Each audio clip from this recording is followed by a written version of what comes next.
Good day, ladies and gentlemen. Welcome to the program agenda. I'm your host, Cito Beltran. Once again, thanking you. Nagpapasalamat po sa inyo ng lubos sa inyo pong patuloy na panunood ng agenda. Thank you for being subscribers of Cignal TV and viewers of One News PH on channels 8 and 250. And of course, spending some of your precious time with me, with us here on Agenda. Today is April 26, 2022. It's a Tuesday.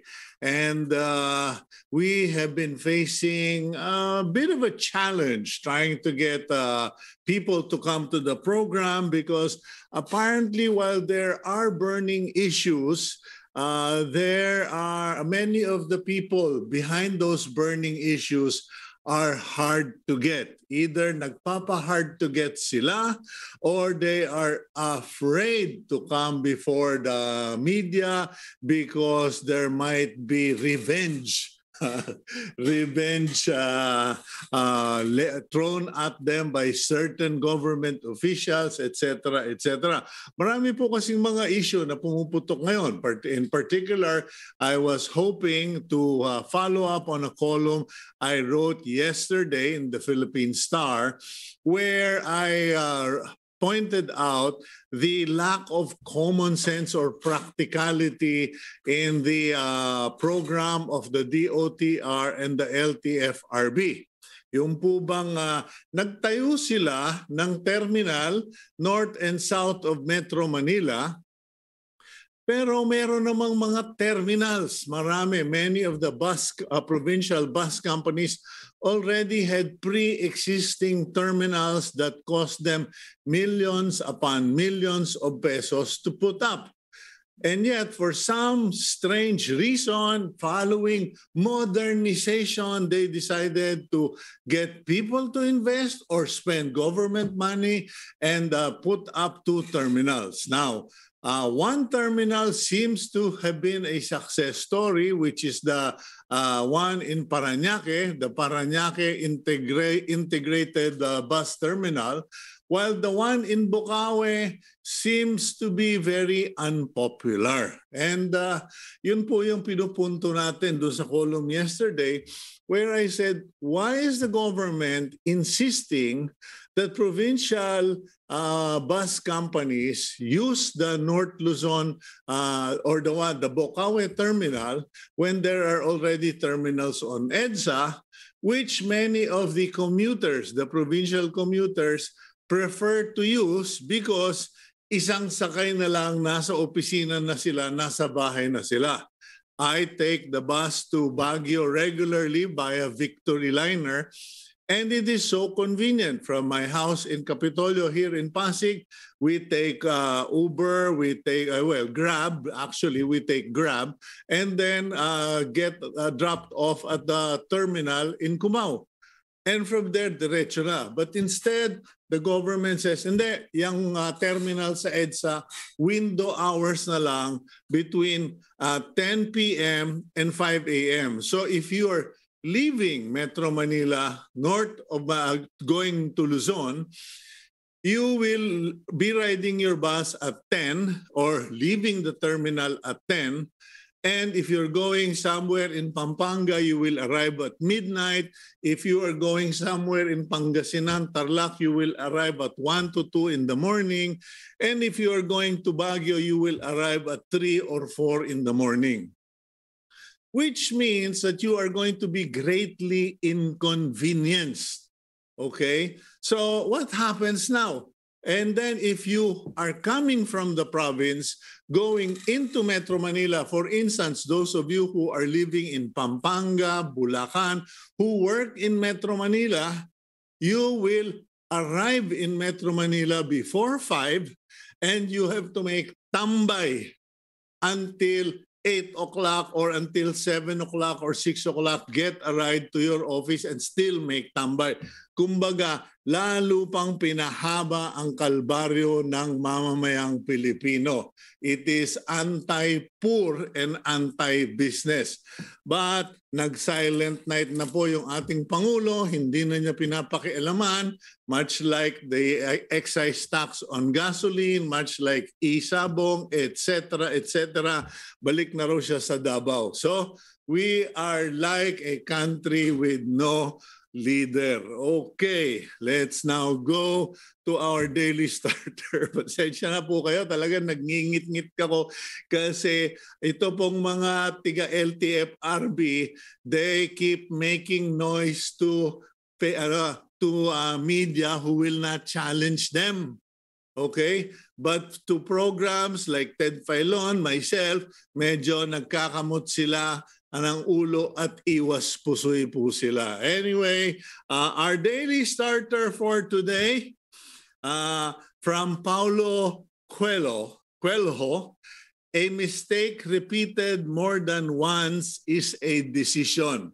Okay, remember that. A mistake repeated once is more than once is a decision. Baka meron po sa inyo dyan na puro na lang sorry, pero laging inuulit. That means you've already decided or committed yourself to that behavior. So same thing for the politicians and government officials and employees. Okay, let's go first to the front page of the Philippine Star. For those of you na mas gusto na lang pinapakinggan ang balita here on Agenda, let's go to the front page. Voters decry the activation. Okay, thousands of people, or hindi naman siguro, sana hundreds of people lang were complaining yesterday and the day before because they could not find their names in the Commission on Election app that helps you look for your name if you are on the active list, okay? And it turns out that what happened is that if you did not vote in 2 elections, okay, one after another, you will be deactivated. Hindi naman daw delisted, pero kumbaga nandoon ka na sa non-active list, okay, or lineup. So anyway, marami pong pumalag, maraming nag-complain. I will comment on that in a little while, but for now, that is the front page headline. Voters decry the activation. Some people are worried that it may lead to massive disenfranchisement or people not being able to vote. Okay. At the top of the front page, the header, Okta sees rising COVID infections next month of May or June. Okay? Dr. Guido David and Professor Ranjit Rai of the Okta Research Group are concerned because they are observing an increase. Sinabi ko naman sa inyo yan. After the Holy Week, I had friends who went to El Nido. 8 sila. Sabi nung kaibigan ko, 8 sila. And when they return, 3 sa kanila meron ng COVID or nagka-COVID. So those are just the pockets. Eventually, when all of these numbers are gathered together, especially during the heat of the next 2 weeks in the campaigning, plus the election where everybody goes out, nako po, itagaan nyo sa bato yan. Pag hindi pa kayo nagpa-booster, kasalanan nyo na ako madali kayo ng COVID. Okay, the photo below the header is a photo of a DOH personnel setting up the line of for booster shots at the government vaccination site. inside the Mall of Asia Arena. Ano pa gusto ninyo? Nasa loob na ng mall, naka-aircon na, pwede kayong magpa-vaccinate. After the vaccination, you can have lunch or go shopping. Kung malakas-lakas katawan nyo, shopping pa. Revenge shopping. 3 pesos price hike for gasoline, 4 pesos and 10 centavos price hike for diesel sa walang katapusang pagtaas ng presyo ng krudo at gasolina. Okay. Now, COMELEC cancels town hall debates. As you may recall, the COMELEC has been hosting presidential and vice presidential debates, and the one last Saturday got canceled because hindi pa raw nabayaran or the charges, the bills of the presented by Sofitel had not been settled by the partners of COMELEC. Now, COMELEC says instead of those expensive debates, we will partner with the KBP, and what we will do is we will have 1-hour interview sessions per presidential and vice presidential candidate, and they will be interviewed by panelists. Kumbaga, kada kandidato, merong mga ilang taong magtatanong tungkol sa kanyang plataforma.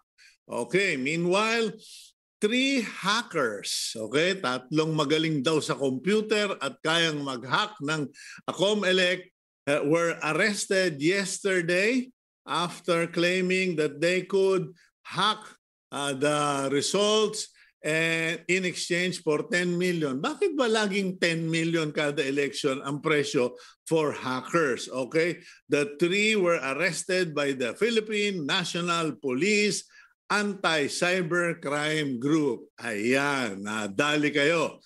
Meanwhile, that lonely photo at the bottom of the front page is a photograph or an image of a teacher. A lonely teacher sitting alone conducting online sessions in classrooms at Rafael Palma Elementary School in Manila. Yes, Gabriel, I get your message. Patapusin mo muna ako ng front page news. Facebook takes down Philippine News Agency. PDP posts flags NTF LCAC stories. In short, Facebook has also been monitoring not just citizens, netizens, but even government agencies and have taken action against those in violation of community rules and standards. Last but not the least, French Prime Minister, French President ba siya? Alam ko Prime Minister. Anyway, Macron re-elected once again. Okay, yan po ang front page of the Philippine Star today. And let's now go to our first guest. We have online. I believe she will be only talking to us via telephone at nasa malayong lugar. We have with us, okay, wait a minute. Let me just, ayusin ko lang ang salang nito, okay? Doc Conky. Okay, si Doc Conky nasa linya na ba natin? Dr. Maria Consorcia Quizon, member of the National Immunization Technical Advisory Group. Doc Conky, good morning, Madam. Hi, good morning, Cito. Nasaan bang malayong lugar ka na naman, Doc Conky, at hindi umaabot ang internet? Hindi naman, nasa Pilipinas naman. Okay, well, Doc Conky, they are starting with the second booster. Bali, vaccination number 4 for senior citizens who are immunocompromised or have comorbidity. Am I correct? That's correct. So, immunocompromised, that's the operative word. Okay. Ngayon, pwede po bang paki-explain lang para dun sa mga hindi nakakaintindi paano ba gagawin itong screening na ito, and kasi I believe I fall under that category, but some people are wondering, if I had my vaccination December, is it too early to have the second booster, etc., etc.? Okay. So, unang-una po, yung sinabi natin na immunocompromised, no? Ibig sabihin nun, bagsak ang resistensya ng tao kung kaya kahit nabakunahan na ng 2 beses at nabigyan nung unang booster, maaring hindi maaring bumaba na yung level ng kanilang depensa kung kaya kakailanganin ng ika-4. Now, Sito, hindi naman because senior citizens, it doesn't mean that, well, I'm a senior citizen, that we are immunocompromised. I believe kahit na mga septuagenarians would probably be healthier than most, no? Mhm. Mas nakakaalam po ng mga ito kung ano ba, kung talaga bang mahina na ang katawan. Alam ng tao yon sapagkat we assume na nanggaling na sila sa doktor o matagal na sila naaalagaan. So ito po yung mga ngailangan ng booster. So far, ang sabi sa atin ito yung 3 buwan so far. Pero hindi pa po na-generalize yan dahil ang mga health authorities hindi pa nagkakasundo na talagang itong gagawin natin tuwing 3 buwan at sino nga ba ang kasama pag sinabi nating immunocompromised. Mhm. Okay, kasi medyo yun na nga po ang sinasabi ko. No? That's what I meant, Doc Conky, because I myself, although I am called a journalist, I can also get confused because the immunocompromise is different from comorbidity. I fall under those with comorbidity dahil meron akong mga ilang diferensya. So iba, does that mean that only immunocompromised people or those with very low resistance to disease or immunity will be vaccinated? Oo. Kasi ang mga comorbidities, may diabetes ka, may mataas ang presyon mo, may cancer ka, subalit kontrolado mga yon. So even though you have comorbidities, you're otherwise okay kasi kontrolado. Ang sinasabi nating immunocompromised, yung halimbawa, yung mga na-transplant, kaka-transplant lang nila ng kidney or whatever, so bagsak ang resistensya. O kaya yung mga kasalukuyan naka-steroids, bagsak din ang resistensya na ngayon. O kaya yung mga terminally ill.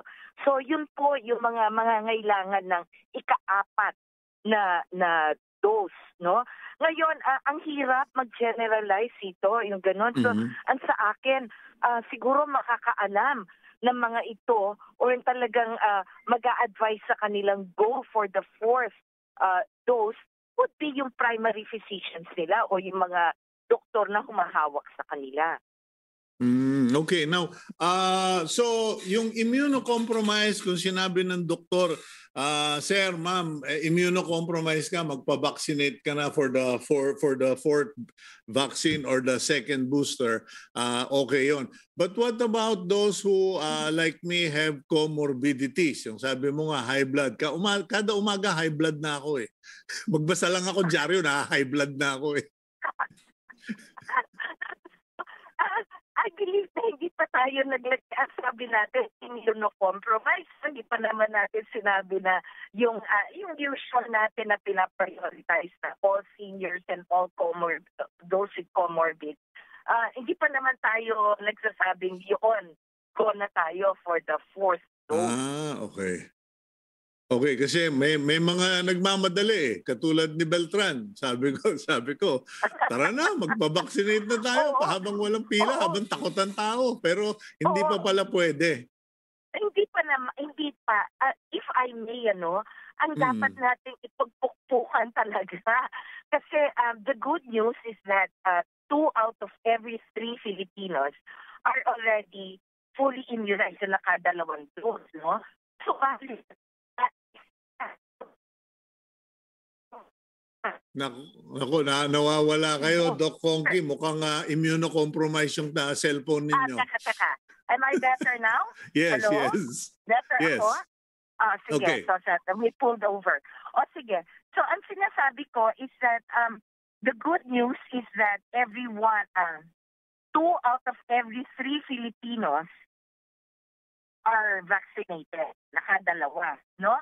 Kaso, out of this group, isa lang out of every 3 ang may ikatlong dose o booster.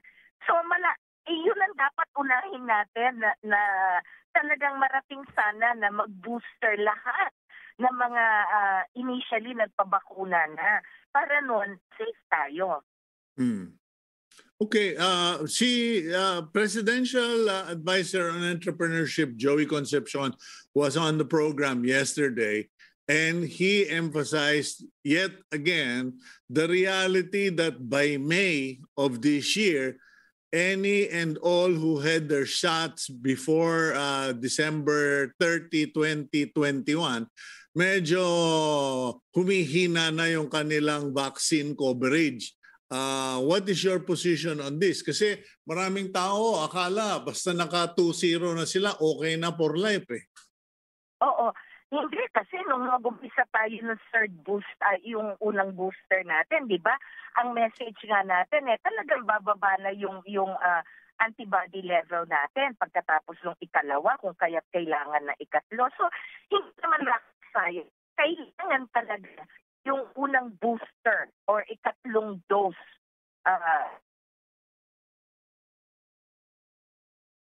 Okay, I think we lost Doc Conky on that one. We will try to reconnect with her because, interesting observation this morning, ladies and gentlemen.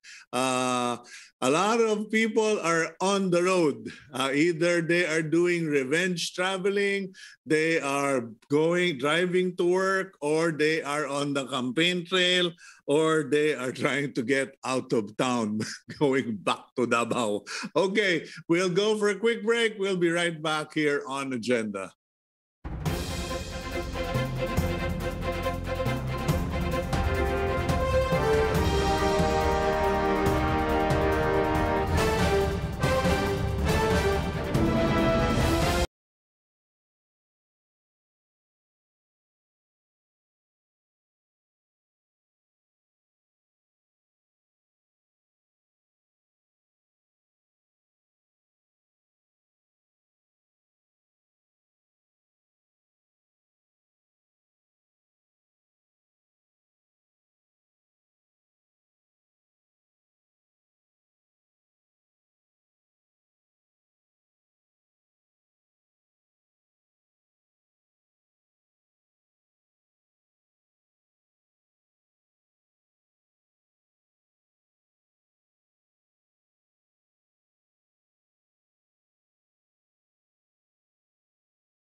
Welcome back to the program agenda. I'm your host, Cito Beltran. And unfortunately, we can't reconnect with Doc Conky. So perhaps in another day when she can be at her desk and with her internet, because today she was mobile. I think she's traveling somewhere north. Anyway, let's go now to our next guest. And for transparency, for purposes of transparency, our next guest is effectively my niece. Kumbaga, parang pamangking ko na siya, kulang na lang dapat naging kapatid ko yung tatay niya. Pero mas malaki ang tanda ng tatay niya sa akin. Okay? I'm just putting that there. But our next guest, I invited her to come on the program not because of nepotism, okay? I invited her to come to the program because she finds herself in a very peculiar situation. She is married to someone involved in the local politics of Pasig, and she is a member of our church, Every Nation Victory Christian Fellowship, and the mayor of Pasig also belongs to Every Nation Victory Christian Fellowship. And kumbaga, it's a small world for all of us at ang hirap po. Katulad ko, yung asawa ng bisita natin, kaibigan ko, yung isang nakatunggali niya sa nakarang eleksyon, kaibigan ko. So, kumbaga, it's all, everyone is directly or indirectly related. And I'm just curious to find out what it's like for her to be in the middle of it all. Our next guest is the managing partner of Salva-Sia Salva Law Offices, and she is currently she is serving as counsel and advisor to local and foreign clients on corporate structure and general corporate legal queries. Aside from this, she was the managing partner at Upsurge Realty and a junior associate at the CSIP Salazar Hernandez and Gatmaitan Law Offices. She is, aside from being a lawyer, she is also a certified real estate broker. We have with us this morning ang hindi ko naman inaanak pero pinapamangking ko. Okay, Attorney Claire Salva-Sia. Claire, welcome to the program. Hi, Kuya Cito. Thank you. I know hindi ka mahilig sa mga public events, exposure, which actually makes you representative of many women in the Philippines whose husbands, sons, fathers are in politics whether they like it or not. Now, ikaw, you never like politics. Your family stays very low-key, very quiet. Your father, Tony Salva, and your mom, Pilar, are very good friends. Kumbaga, very below the radar kayo. What is it like to suddenly find yourself married to Ayan Sia, now who ran for councilor, congressman, and now running for vice mayor? It's a very different picture. It gives me, I guess, all around surround sound, kumbaga, na perspective. Kasi recently, I had to attend a caucus where I had to be the one who spoke since Ayan was down. So it was a very different perspective being the one usually from the audience to being the one on stage. Mm-hmm. So it's very, tama ka, it's very unique. It's somewhat exciting, although it really takes me out of my comfort zone. But I guess it's also an opportunity for me to step up and to, siguro as a lawyer also, it's an exercise of my speaking skills. you know, only because I have to vote do I stay here in Pasig during election day and during the campaigns? No? Pero if I had my way, tatakas na ako, I would go to Lipa where I am not a voter and get away from the kumbaga hilahan kung sino. Kasi ayaw kong may kampihan. Kaming media, hindi kami dapat kakampi. No? And how do you feel about your situation? Vico Soto is from Victory. You and Ayan attend Victory. Tapos we are all residents at magkakaibigan magkakakilala. How do you resolve? Paano pag nagkikita kayo? Kasi yung ibang lugar, pag nagkita yung mga kandidato, away o asaran. But you're all Christians. Yeah, well, actually, si Mayor Vico is a good family friend, diba? You mentioned they're from church and kabarkada ko sila LA when we were in our youth. And when we meet sila LA, we don't really talk about politics. It's also, it's just really, you go back to the friendship. But at the same time, now that my husband is in the different, kumbaga, it's a different team, no? Mm-hmm. But it's a nice, I think, from my perspective, it's nice to see now that people who have values, principled people, and people who have lucrative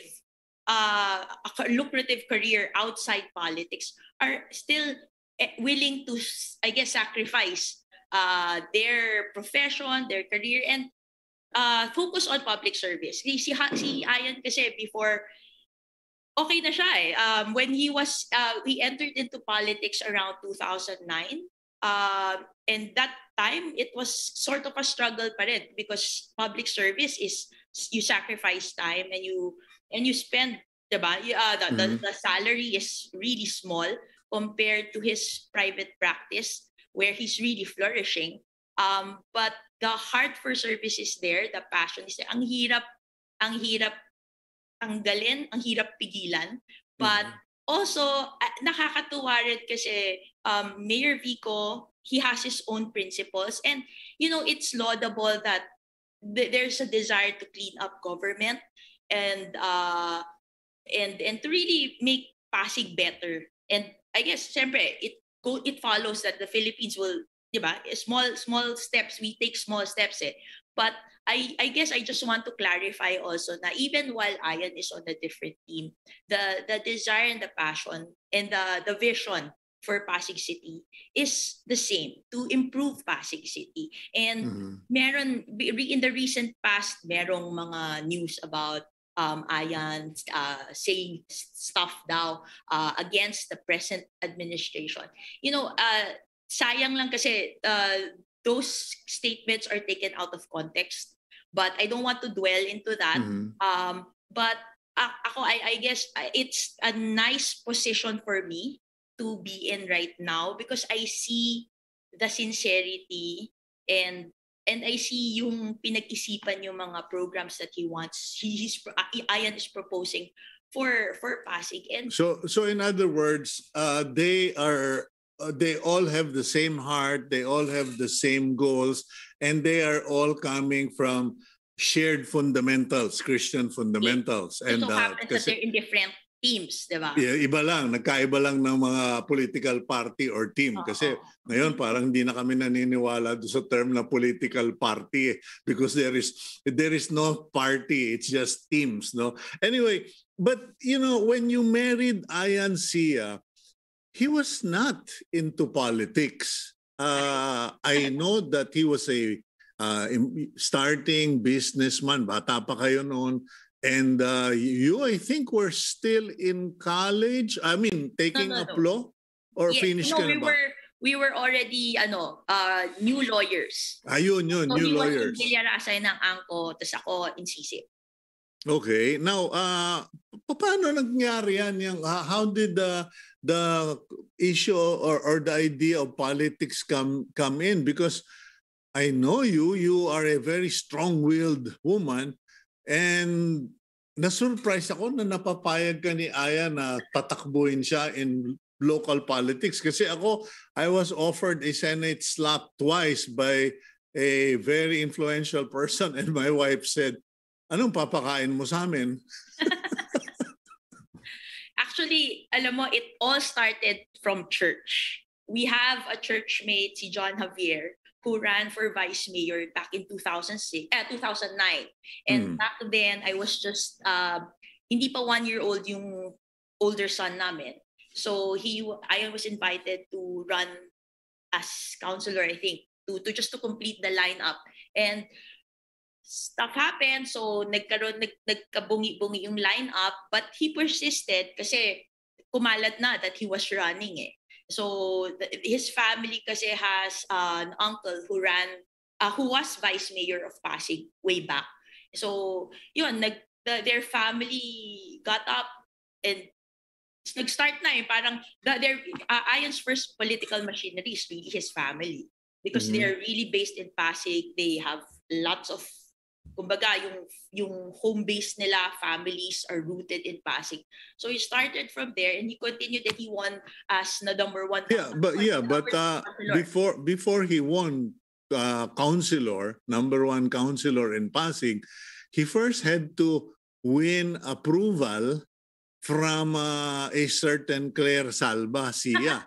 Kasi sabi nga ni Bishop, our pastor Steve Merle, it is easier to get forgiveness than approval. That's true. Pero kasi ako, I've always been at the back. I've always been behind the scenes. This is the only time that I'm really facing people. Pero I've always been behind this back. Pero to be truthful, back in 2009, I didn't know if it would be good or if it would be bad. So ang prayer ko nga kay God back then was, Lord, pag I'm not so 100%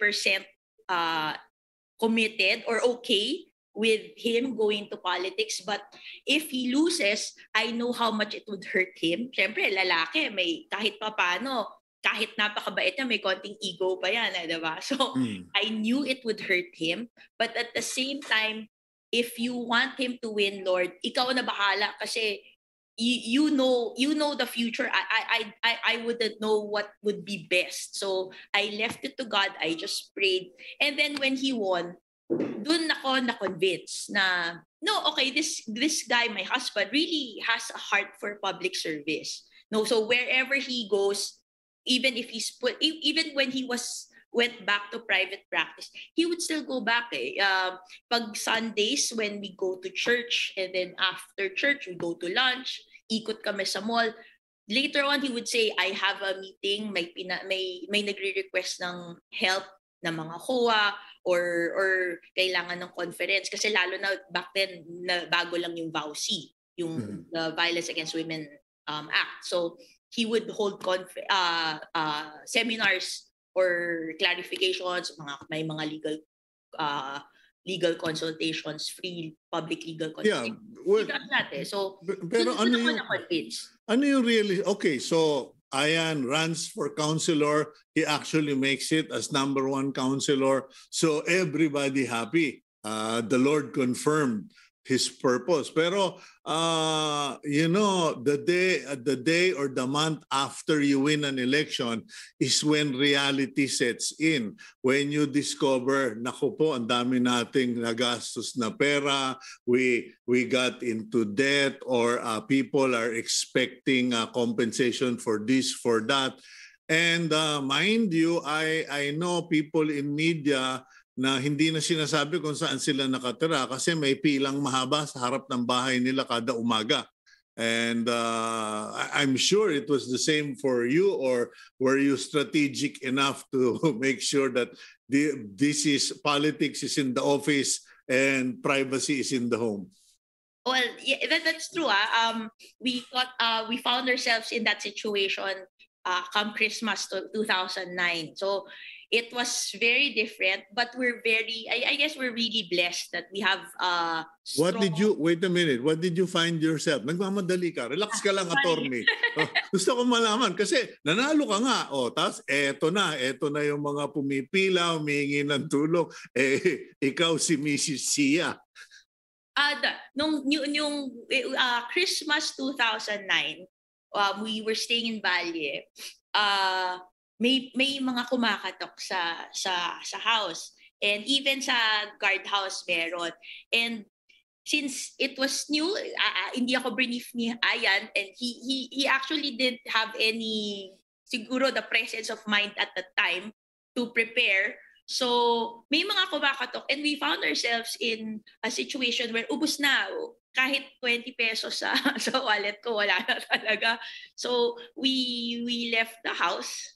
Sorry pero we left the house, and then we went to his parents kasi kaya yun ang gusto ko sabihin I'm very blessed to have my family side and also my husband side. Na the family is very intact, very supportive. So his dad is the one who's really bearing, para siya yung nagiging treasurer, kumbaga. So, in the Godfather. Oo. So sa kanya pero kasi alam mo, it's very interesting how God really uses our skills even when we don't know it, kasi his dad is very organized. His dad is very yung magaling maglista, magkwenta. So maayos when naaayos niya yung pag-disperse, or nasasabi rin niya kay Ayan Okay, ladies and gentlemen, I just want to clarify, ladies and gentlemen, that the reason why I'm doing this particular show is because many people think na masarap ang buhay ng pamilya ng politician. Kasi lagi natin nakikita yung politician, hindi natin nadidinig yung nightmare o yung hinaing. I mean, in general, most family members of popular people, whether in media, arts, movies, or in politics, ang masaya yung sikat, pero yung pamilya ang hirap. Okay, so sinasabi ko na. So, okay, so 2009, you realize, teka, we either get this house in order or we are going to go to the poorhouse. And so your father-in-law, what's the name of your father-in-law? Jaime Sia helps you guys organize, etc.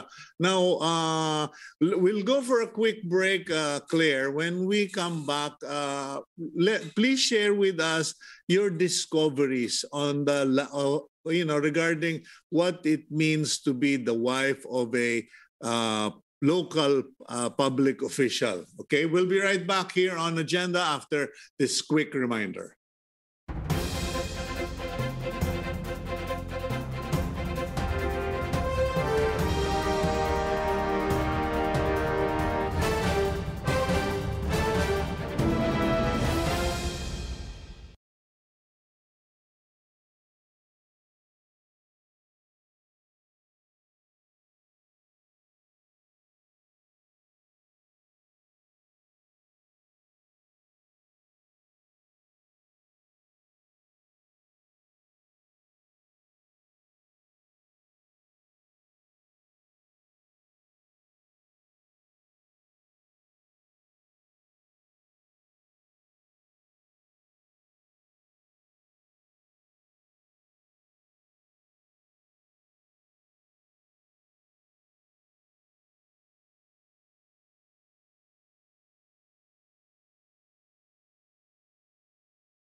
Okay, welcome back to the program agenda. And with us, we continue our interview with Attorney Claire Salva-Sia, wife of Vice Mayoralty candidate Sia here in Pasig City. Nililinaw ko lang po kanila Dudut, kanila Biko, at sa lahat po ng mga kabayan namin dito sa Pasig. Wala akong kinakampihan sa inyo. The very reason I'm doing this interview with Claire is so people get to realize how difficult it is to be caught in the middle of this contest, so to speak, kasi hindi na nga party teams na lang. Okay, Claire, let's continue with our talk. And so nanalo si Ayan as a councilor of Pasig in 2009. And I remember he ran for congressman. In fact, the only time I discovered that he ran for congressman was when your father called me and said, in-interview mo si Roman, kailan mo interviewin siya? Sabi ko, ito na nga ba yung sinasabi ko eh. Now, how did you feel when Ayan decided to run for congressman? Well, parang I saw kasi na ano siya talaga, he's effective. It happens kasi na councilor tinakbo niya in the past, eh, diba? So, nakita ko how he contributed to the council, and it parang mas swak siya sa profession namin, which is we're both lawyers. So, it really it has its purpose na, okay, nagagamit mo yung skills mo as a lawyer and also in creating ordinances. So, when he said he wanted to run for Congress, it made more sense than running for mayor. Kasi, but was it appealing? Was it appealing to you? Kasi, you know, from councilor to congressman, milyon na ang pinag-uusapan natin. Yeah, well, it was always his decision. He would tell me, pero I was never one kasi to say, ang akin lang is, napag-isipan mo na ba talaga? Are you sure? Diba? At the time, we also have the backing of the family. It's his father who will be helping, diba? We have our own finances. We're very independent financially, but hindi namin kaya yon. So, when his dad gave the blessing and the support, sige pa, ikaw na. Ikaw na. Okay. No, but what did you do to protect your family? Because I mean, women are more prudent financially. Women are more protective of their family financially, and hindi ko bihira naman yung alam ko na wawaldas yung lahat ng inipon para lang manalo. What did you have to do to make sure that win or lose, you have something to fall back on? Well, either you're right. I'm the one kasi handling the family finances. Mabait naman si Ayan, he gives me everything. So, we set aside a certain budget for, from us personally, not just from his dad, but from us. We set aside a personal budget, and this is until dito lang tayo. And it was clear to Ayan na even if kahit na maganda na, konti na lang, kailangan lang gumasta ng konti. Sorry, hanggang dito lang tayo. So, it was clear to him from the very start na this is only how much we will be spending. And we've always believed na hindi mo dapat binibili yung boto, diba? So, you spend wisely, but at the same time, you have to be the one selling your abilities. And if people are not going to vote for you based on that ability, then it's not the time, or that's not the way we will do it. Yeah, but that's interesting, Claire, because most of the time, people think vote buying is yung pagbibigay ng 500 at 1,000 peso para sa boto ng tao. But there is another form of vote buying that I think you partially touched on, which is when candidates spend more than is reasonable spend more money than they should and risk the finances of the family. Yun naman yung binibili mo na yung opisina mo, so to speak. Ayan, that was always very clear to me kasi sabi ko nga, when we talk with kami ni Ayan, we always say, I always tell him and remind him also na when you get into office, I know we're in it. We know it's going to be a sacrifice. The salary would be smaller. You won't get enough private practice to finance the family. So it is really considerably a reduction in income of the family. But it was pero kaya we set aside the budget, hanggang dito lang tayo, but without the objective na we will recoup it during when you're in office. Kasi ako, sabi ko, hindi ko kaya sa sarili ko to know that okay, we're getting money or we're getting resources that's not really for us. Kasi I grew up in church somehow late. It was in college, pero the family values are still there, and I think this is a nice time for me. Ako natutuwa ako when I see the different candidates kasi you get a first-hand encounter and glimpse of the people who are really running. There are people na hindi ako personally, maybe you're not really that qualified or hindi ako masyadong believe, but there are people na they come from humble circumstances, pero meron talagang makikita mo na it's not just generalizations when they speak. Merong ideas, and it's just the opportunities that they need to really be able to serve. So wag nating lalahatin because Filipinos tend to generalize. Politicians are dirty, politicians are corrupt. There are local politicians who mean well, who have good intentions, but don't have the opportunity. Kumbaga, well, not politicians, but candidates. Yes, and that's exactly what I was telling Ayan. Are you entering politics? I mean, I want it clear from you na you're entering politics for a specific purpose, to serve, and not to earn. Diba? Okay, now, as far as your personal encounter, kasi I was surprised. I was really surprised after your parents shared with me your video, a couple of videos, showing that you were actively participating in the campaign, or at least in some of the video materials. Now, I heard that you have also been going around in the campaigns. Now, you come from a blessed state of life. You went to all the good schools. You got a law degree. You have great parents, great brothers. Now, what did you discover? Kasi, we always talk about loving our neighbor, taking care of the poor in church. But when you go on the campaign, it becomes face-to-face. What were your realizations? Well, yung pinakaunang encounter ko with the masses is really house to house. I did that back in 2016. So back then, pag may ma-encounter ako sa house to house na may sakit, syempre Christian, so imbes na mag-abot, I pray I pray for them.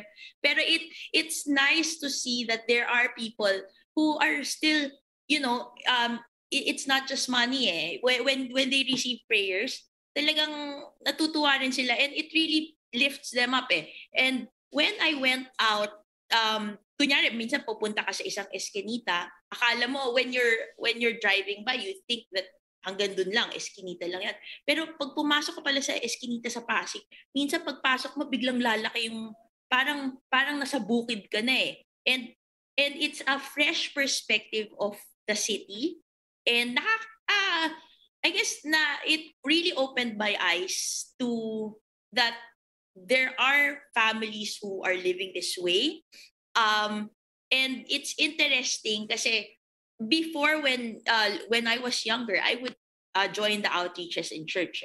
So hanggang yun, ibang perspective yun, ibang encounter. But dito sa politics, sa house to house, ibang walang filter. Yes, yes. And No filters. ibang-iba. And then you'd see the houses are really small. It's just a room, pero there's several families sometimes living there.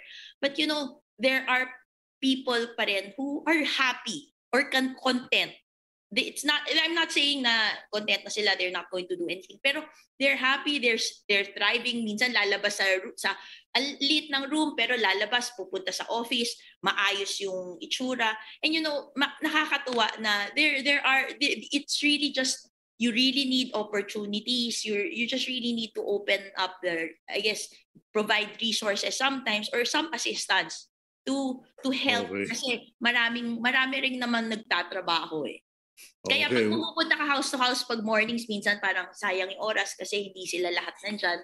Pero it's good kasi nasa opisina daw, 'di ba? Ibig sabihin nagtatrabaho, 'di ba? Okay. Liliwanagin ko lang po, ang tumatakbo pong kandidato ay si Mr. Ayan Sia, hindi po si Mrs. Claire Salva-Sia for Vice Mayor of Pasig. Claire, thank you very much, Iha, for your time with us. And ang hirap kang tawaging Iya. Dati, tawag mo sa akin, Tito. Ngayon, Kuya na lang. No? Talagang pag lumalaki kayong mga bata. Okay. Thank you very much for your time and God bless you, Claire. Thank you. Okay, that's Claire Sia. Ako, nalilito na ako sa Ian at Sia. Okay, Claire Salva-Sia. And para doon po sa inyong may mga kamag-anakang tumatakbo who have relatives running for public office, the only thing I can say is cover them in prayer, not just during the campaign, but after the campaign. Because win or lose, they are going to have to deal with issues. Those who win will have to face the greater responsibility of public office. Those who lose will have to deal with the reality of politics in the Philippines and public choices. Okay, let's go to our blessing or prayer for this week that comes from St. John Henry Newman. May the Lord support us all day long, till the shades lengthen and the evening comes and the busy world is hushed and the fever of life is over and our work is done. Then in his mercy, may he give us a safe lodging and holy rest and peace at the last. Amen. Thank you for joining us this morning. I'm Cito Beltran thanking you and please keep it here on One News PH.